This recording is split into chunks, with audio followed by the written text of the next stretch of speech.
Oh boy. This is going to be a rough one.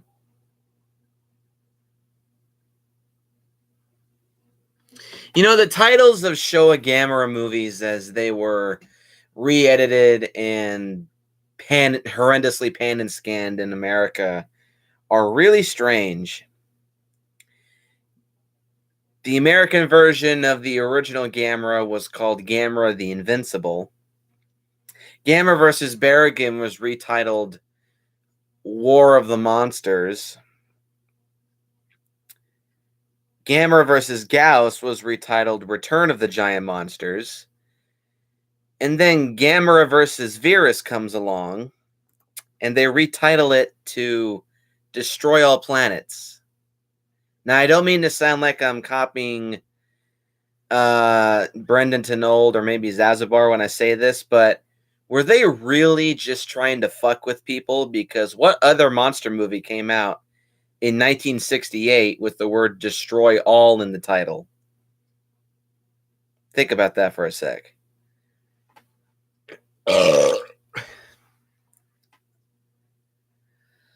Oh boy, this is going to be a tough one. Hello, KPF. So, hello, Jacksonites, and welcome to the latest installment of the Gamera series review. And today I will be discussing one of the most infamous Gamera movies.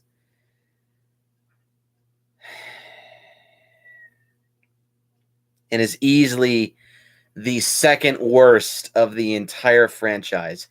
How do you fuck up a franchise 4 installments in? Seriously. That being a slightly rhetorical question, because I can think of a couple installments where by the 4th installment, the franchise was already on its last legs. No, KPF, I'm doing Guiron later today. And yes, I am going to need a beer for this one.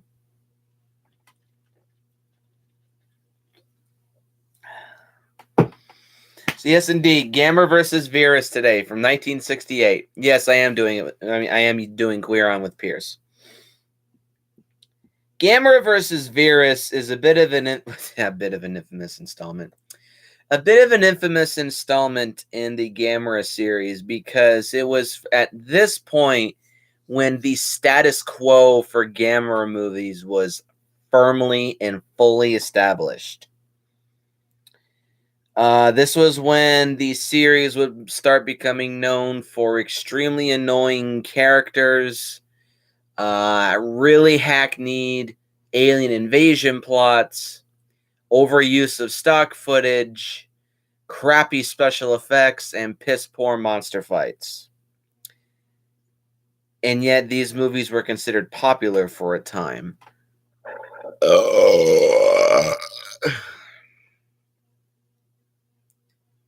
What is wrong with people? KPF, you're in for a rough go there, boy. So my personal history with Gamera versus Viras, I don't really know what really to say about it. I'd always heard about Gamera versus Viras. Of course, researching the Gamera franchise, I'd always read about Gamera versus Viras, and it never really, or how the hell do you pronounce it? Viras, Virus, Viras, whatever the fuck. I'll just call him Virus or Vir. No, I'll just call him Viras. I'm used to Zazabar's pronunciation of it.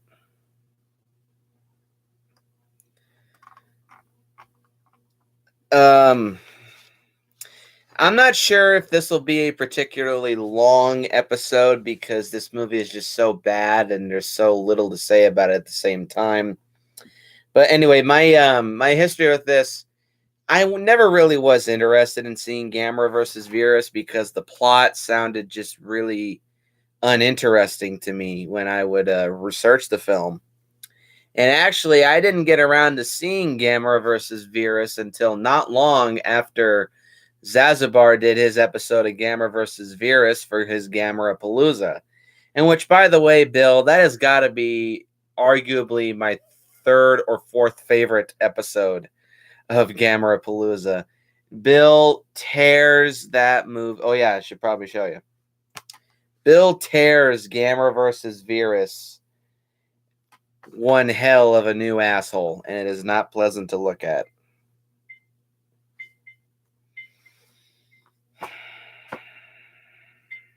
Anyway, despite that episode, okay, then I guess it is that way. Viras. But yeah, so Gamera versus Viras. It's just an awful movie.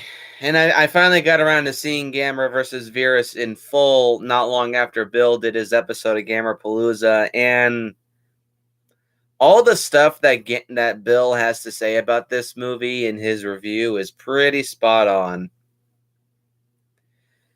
This is one of the worst Gamera movies in existence.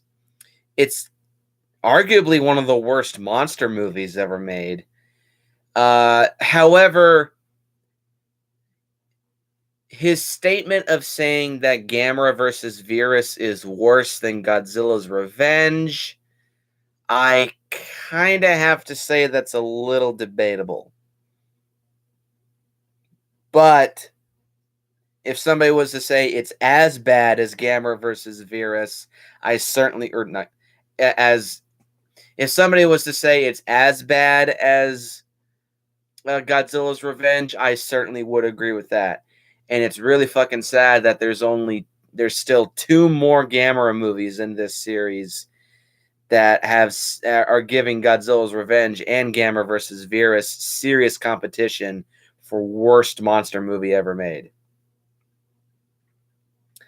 So let's get into the plot of Gamera versus Viras, shall we? And I don't know a damn thing about this movie production-wise, so if you're wanting some of that, you're SOL. Sorry, I don't know a damn thing. Other than, I guess, Dai was really starting to have financial issues, so this was when the series started becoming a lot more cheaper. So the plot of Gamera versus Viras is very, very simple. A deadly alien force, quote-unquote, from the planet Viras, yet their species is also named Viras, and the monster in the end is also named Viras. Whatever. A deadly alien force approaches Earth in a giant spaceship that looks like a string of anal beads. No shit. Approaches Earth wanting to conquer the Earth because it's similar to their own planet in terms of atmosphere and flora and fauna. Typical, very, very, very typical alien invasion plot. So Gamera intervenes, and actually the opening to this movie is rather entertaining. Gamera intervenes and destroys the alien vessel. However, before the ship is destroyed, the aliens broadcast a warning to their world stating that Gamera is their enemy, so should spaceship number 2 show up, that actually is what they call the second spaceship, should they return, Gamera is their number 1 foe. So later on Earth, a Boy Scout troop is visiting a big aquarium to the scientists working on a small 2-man submarine. And Masao and Jim, yes, they bump up the amount of kids from 1 to 2. Masao and Jim, 2 of the scouts, managed to talk their way on board the sub. Beforehand, they had made the scientists look like a complete idiot by reversing the polarity of the submarine's engines. Yes, I'm going full on Doctor Who, because that's the solution to every issue on Doctor Who, is reverse the polarity. They reverse the polarity on the sub's engines, so if you press a lever to go forward, you go backwards, and if you press the lever to go backwards, you go forwards. It's really stupid. But the 2 scouts make the scientists who built the thing look like a complete idiot. However, they talk their way on board the sub, and they, of course, can operate it just fine, because I guess Masao is a whiz at electronics and machinery. Why am I getting Eddie Furlong from Terminator 2 flashbacks? Whatever. So while they're having fun throughout the sea in the submarine, they spot Gamera, who then engages in some shenanigans in a little race with the boys. However, their hygiene. Oh wait, no. It is this scene where the iconic but also pain song Gamera is introduced. Gamera, Gamera, Suyo iso Gamera, Suyo iso Gamera, Suyo iso Gamera. I hate that song with a burning passion. However, their hijinks come to an end when spaceship number 2 from planet Viras shows up and envelops both of them in what they call a super catch ray. Gamera helps the boys to escape by lifting the cellophane wrap that makes up the super catch ray bubble and letting the boys escape in their sub. However, Gamera, of course, remains trapped in the force field, and he decides to take a nap while the aliens scan his memory waves, treating us to, and I am not kidding, 10 minutes and 50 seconds of stock footage.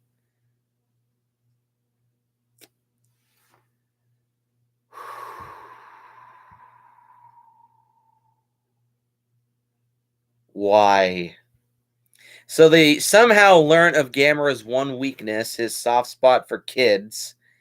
And soon after, the super catch ray loses its power and Gamera is freed.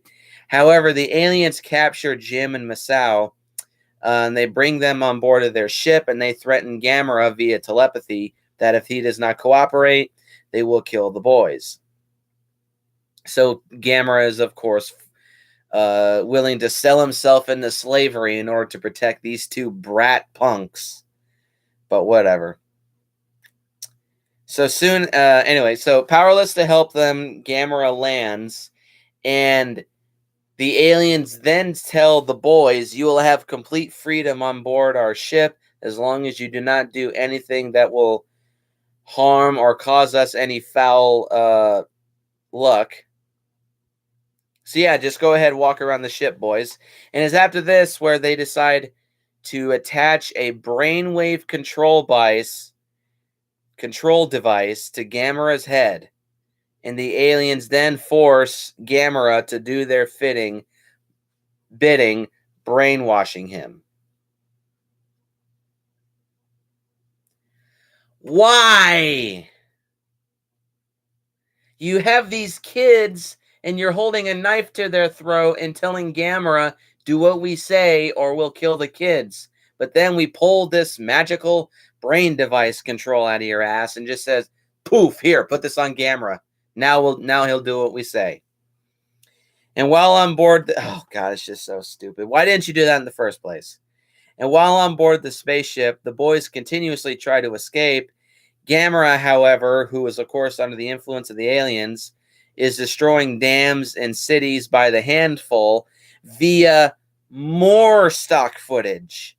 They take the scene where Gamera destroys the dam from Gamera versus Barugan, which, that looks fine. I mean, it's still asinine, but it looks fine. But here is when they're getting really shameless. They use black and white stock footage to show Gamera destroying Tokyo under the aliens' control. Are you fucking kidding me? That is a whole new definition of the word lazy fuckers.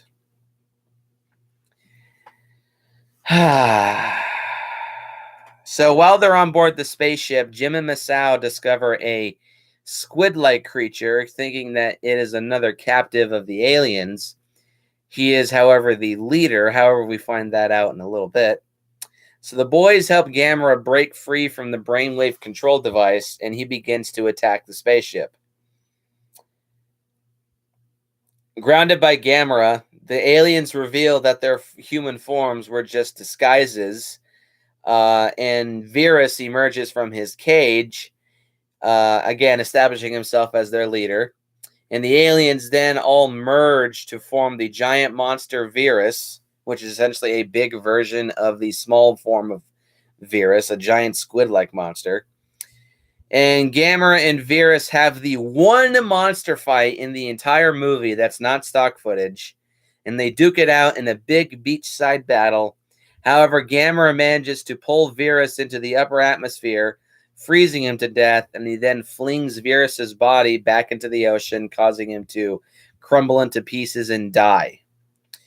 The boys and a crowd of adults celebrate Gamera's victory, thus ending this horrible TV special and moving into the next movie.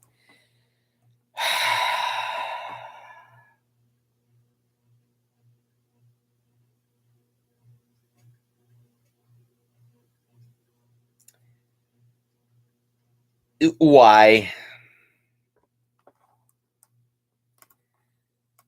So how about this plot? Well, if there is okay, if you were to look up the definition of the word generic or the phrase generic alien invasion monster movie, there would not be a written definition. There would just be a picture of Gamera versus Virus's poster. This movie is as bare bones basic as you can get, and it is so fucking pathetic. And I thought Godzilla versus Megalon was bad. Now that comes to mind, these movies are both the exact same length, 81 minutes.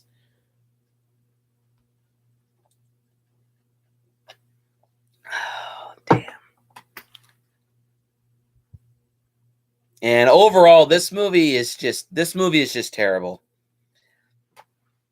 So with that being said, I'm not even going to beat around the bush with this one. I'm just going to get into the pros and cons of... Oh, shit, I exited out of that. Fuck.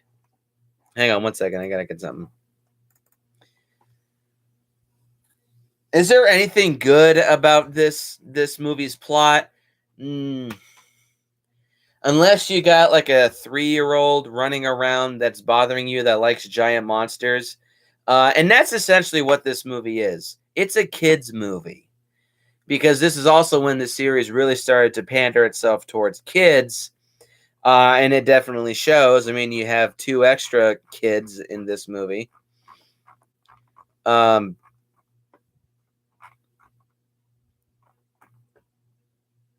on one second. So you have 2 kids. You have a really kitschy, hackneyed, cliche alien invasion plot. You have typical made-for-TV kids TV show movies, movie characters, a movie character plot, or not character. God damn, I can't fucking speak. This movie is just so bad, so bad.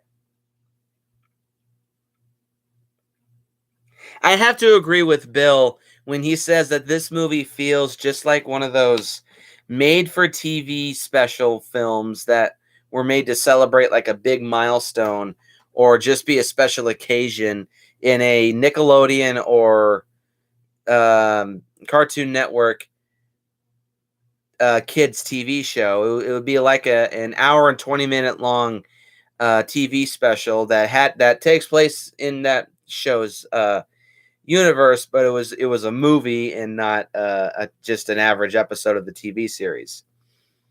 It's got really it's got all the classic keyword, or I say that word loosely, classic tropes of those movies. It's got a paper thin plot. It's got really shitty humor.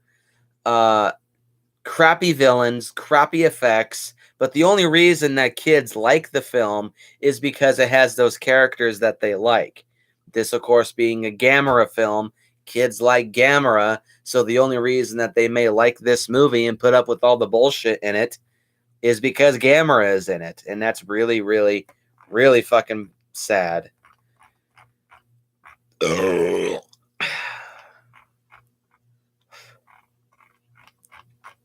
like cheeseburgers. So let's get into the pros and cons of Gamera versus Viras, because this really won't take long. There's surprisingly I have 3 pros, but one of them kind of one of them kind of goes into the other. Pro number one is that the first 8 minutes or so of this movie is fairly entertaining. It's the Viras spaceship number one approaching Earth and having its space battle with Gamera. Everything up until the the title pops up. Actually, the way that the title pops up is really cool too. Gamera busts his head into one of the anal beads and breathes fire into it. The spaceship explodes, and then out of the explosion comes the title screen. That looks cool. So the opening Gamera fight with the I guess you could say there is two monster fights, though there's specifically one monster versus monster fight, and that's at the end of the film. But it's fairly entertaining, and it's a good opening. It sucks that the rest of the movie just doesn't live up to it. Pro number two is that the special effects overall, they're passable. The suitimation looks fine, I guess. It looks about as good as this micro-budget movie can give us. You don't really see any of the strings on, because there's a lot of things that are operating on strings in this movie. And you don't really see any of them. The pyrotechnics look fine. The alien ship set, it's very minimalist, but it also does look kind of cool, even though it's basically just a lot of triangular and rectangular shapes with flashing lights all over. But it does look sort of cool, I guess. It looks like something out of Doctor Who or maybe a reject Mysterian set. But overall, the effects, they're just passable. They look about like the average episode of the original Ultraman show, which isn't necessarily bad, but it's not amazing either. As much as I do love Ultraman, the original show definitely did have its flaws, as does this movie. But the special effects, they're passable. I've seen worse, but I've also seen much, much, much better. And I've also seen much better in this franchise, and we will see much better in this franchise, which is something I will always praise about the 90s trilogy, as much as I'm not the biggest fan of those films.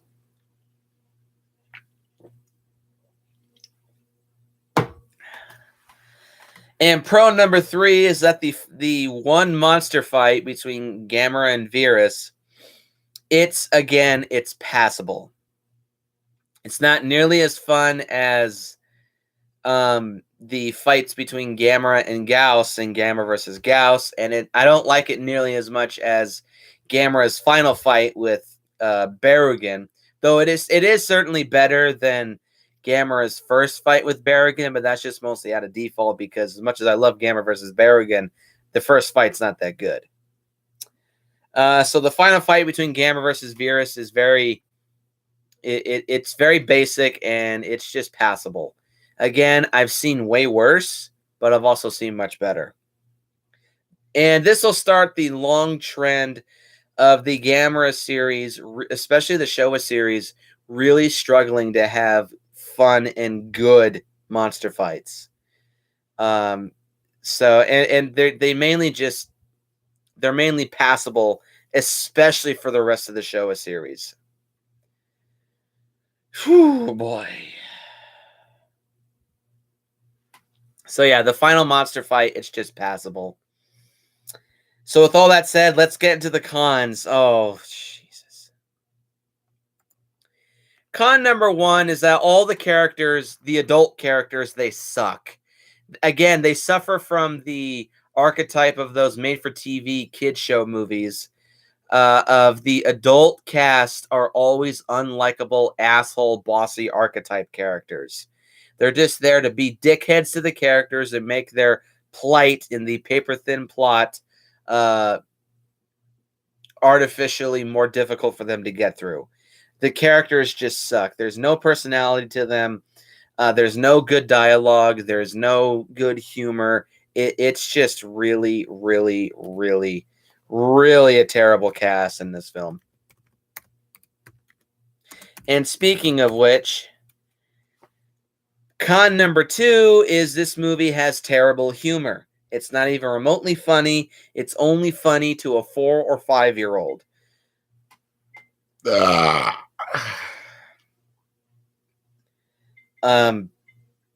These stupid jokes that the kids pull on the adults, they're not even close to being funny. We would like these kids as characters if they're, because they're established as pranksters, if they were, funny, but they're not. They suck. This movie is not funny whatsoever. Con number 3 is that the music score to this movie is just awful. This would also start the trend of having the same music composer do every single Gamera movie from here up until, I believe, Zigra. He also may have done Super Monster, but I don't think he did. But I can't remember the name of this guy. Let me look him up real quick.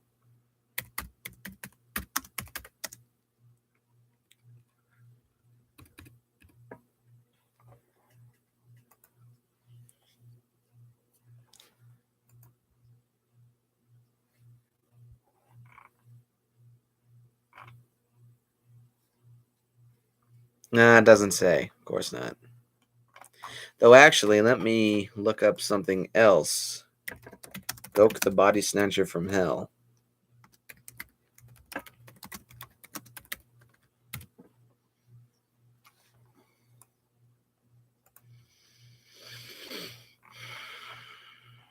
This one also doesn't say. God damn it. Oh, wait, no, here it is.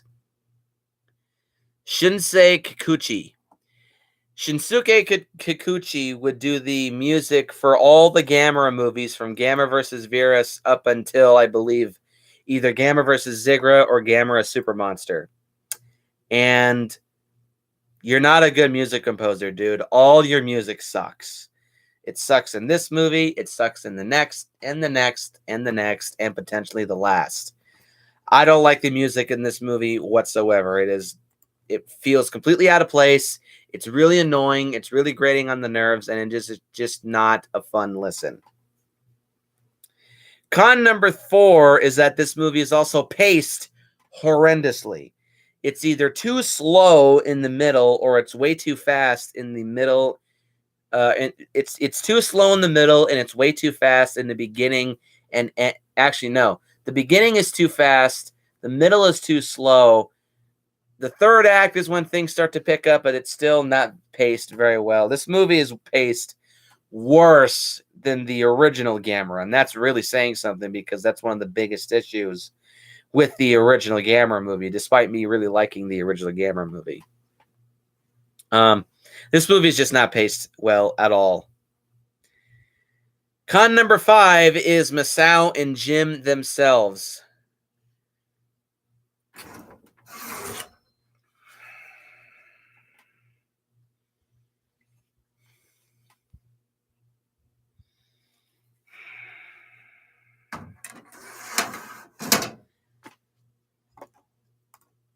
People ask me why I hate kids, because I do. Gamera versus Viras is why I hate kids. Oh my god. Masao and Jim are potentially the most annoying kids in the entire Gamera franchise. It's got competition with Zigra and Super Monster, and I'll have to see when I finally get around to rewatching Zigra and Super Monster, but it's really up there. Masao and Jim are so goddamn annoying. A lot of their dialogue consists of the kids screaming Gamera's name again and again and again and again and again. If I hear a pair of kids scream Gamera's name one more time in my fucking life, I am going to snap those kids' neck. Oh my god, it is so grating on the nerves, so irritating to listen to. And not to mention, these kids are utter brats too, because they pull shitty pranks on scientists to make himself look like an idiot in front of a whole bunch of people by fucking up his machine that he worked on. They're worse. They're almost worse than Toshio. Actually, no, I think they're about as bad as Toshio, because they also make their parents and their families worry about them when they run off to get themselves into more trouble. These kids are just so fucking awful. God, these kids suck. So let's see. 1, 2, 3. Con number 6 is that this movie is also full, and I mean full, of really bad blue screen and composite shots. The blue screen effects are extremely faded, they're extremely grainy, and they have not aged well at all. As much as I love Mothra vs. Godzilla, they look as bad as the optical printer shots used for Godzilla in that movie. They look so terrible. The composite shots look terrible too because there's many moments where you can clearly tell that something is bleeding through a composited effect that you can see the screen behind it. When all the Viras aliens fuse together to form the giant Viras, that's a really horrible effect too because you have this background of the exploding ship, then you have these singular Virus aliens. They move together. There's a quick flash, and then the one Virus sprite gets bigger, and then so on and so forth until eventually Virus gets so big you can see bleeding through the Virus sprite that they use in order to show it getting bigger. It's really noticeable. It sticks out like a massive sore thumb and does not look good at all. Oh my God, does it look terrible.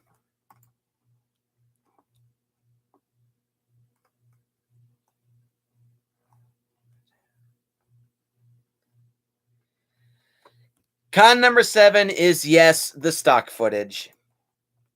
They use 16 minutes worth of stock footage in this movie. And again, this movie is only it's only an hour and 21 minutes long. So if you were to cut out the stock footage, it would be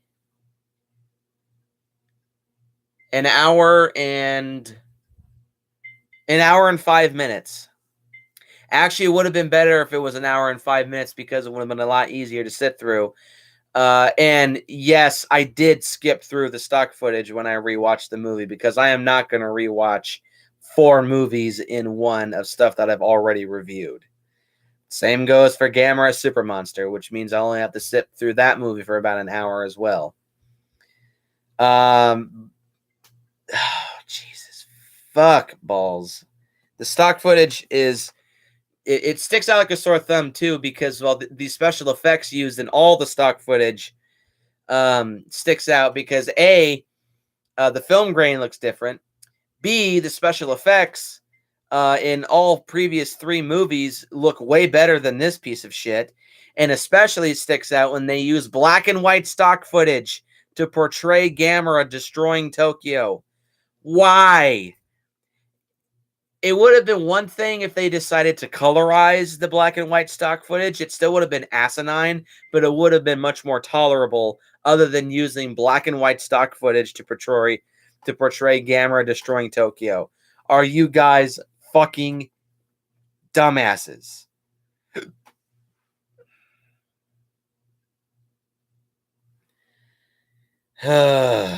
Stock footage is terrible. Let's see, 1, 2, 3, 4, 5, 6, 7. Con number 8 is the aliens themselves. Not going to talk too much about this one because it leads into my last con. But the aliens, they're lame. They look like humans for a good majority of the film. They have no personality other than just being evil, war-hungry conquerors. They're also fucking stupid because they let these 2 brat kids walk about their spaceship that end up being their downfall, essentially, and just let them walk around free amongst the ship, and they don't decide to put restraints on them until the kids have pretty much started fucking up their plans. And these aliens are just really stupid. They're not threatening. They have no sense of threat or terror to them. They're just boring as fuck, and they're really fucking stupid. And the last con number 9 that I think it's con number 9. 1, 2. Yeah, con number 9 is Viras himself. Viras is about as bland, boring, and generic as you can get, just like this movie. He's a giant silver squid. To quote Brendan Tenold, he looks like if H.P. Lovecraft designed Squidward. I mean, I don't mean to copy Brendan Tenold and Zazubar, not copy, but quote Brendan Tenold and Zazubar so much when I review these Gamera movies, but they do it funny. And it really is true what they say. He looks like Viras looks like Squidward. And he's a boring monster. He has no personality. He looks lame. He has no sense of threat. I at no point in time look at Viras and say, Gamera might have trouble with that one. No, Viras is really fucking lame. He's not threatening. He's not scary. He's not a good monster in general. Viras sucks and is easily my least favorite Gamera monster of all time. Fuck Viras. I want him to burn in hell. And that's how I feel about this movie in general. Fuck this movie. Fuck it right up its ass with a smoldering, razor-covered metal cock. I give Gamera versus Viras a 1.5 out of 10. It gets each 0.5 for the passable effects, passable monster fight, and the fun opening. But other than that, this is one of the worst Gamera movies ever made. And oh my God, was this movie such a chore and such a hassle to sit through. Fuck this movie. I want it to burn in hell. So post your comments down below. Let me know what you think. Hit the like button. Hit the subscribe button. Share this video with your friends. Look forward to the next review where I review a so much better Gamera movie, even though it suffers from a lot of the same issues. When I review 1969's Gamera versus Guiron. And I hope you'll join me for that. And as always, go out and try to stop your fucking brats from making a scientist look like an idiot in front of a whole bunch of strangers. And if a race of squid aliens decide to take them captive, convince the UN to just destroy the ships and kill your kids in the process. They actually do that in this movie. They say we can't sacrifice humanity. We can't sacrifice 2 kids over the freedom of the human race in this movie. Yeah, sure, we'll surrender to you guys. Don't do that. You guys are idiots if you do. And I will see you guys in the next one.